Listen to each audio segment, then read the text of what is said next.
কিছু কিছু মানুষ আছে এমন ভাবে আন্তরিকতা দেখায় মনে হয় তাদের চেয়ে আপনজন আর পৃথিবীতে একজনও নাই। আমার বাবা মারা যাওয়ার পরে আমাদের কিছু আত্মীয় স্বজন এমন ভাবে আবেগ নিয়ে আমার সাথে কিছু কথা বললো, যেমন তারা আমার সবচেয়ে আপনজন।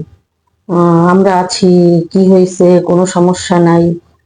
কিন্তু আমার বাবা মারা গেল প্রায় 1 বছরের কাছাকাছি, অথচ আজ অব্দি ওই একদিন ছাড়া আর একটা ফোনও না, একটা যোগাযোগও না।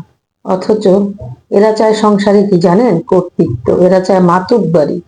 আসলে এদেরকে এমন ভাবে দূর করা উচিত, কিন্তু আপনি পারবেন না, কারণ এরা আঠার মতো লেগে থাকবে। এদের স্বভাব, এদের মুখের মিষ্টি, এটা যে কোনো মানুষ আকৃষ্ট হয়। এদেরকে কোনোদিন পরিবর্তন করা সম্ভব না, এদের থেকে কখনো দূরেও থাকতে পারবেন না। এদের কথাগুলোই অন্যরকম, এদের বুঝ ব্যবস্থাগুলোই মানুষকে ভাবিয়ে তোলে, যা আপনি কখনো চিন্তা করবেন না। তবে একটা কথা, যতটা সম্ভব এদের থেকে সবসময় দূরে থাকবেন। এরা অত্যন্ত ভয়ঙ্কর এবং মুখোশধারী লোক। এরা সমাজে সত্যিকারের কোনো উপকারে আসে না এবং আসবেও না। এরা টাকা ছাড়া পৃথিবীর আর কিচ্ছু চেনে না।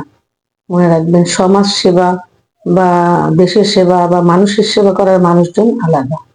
সাবধানে থাকবেন, ভালো থাকবেন।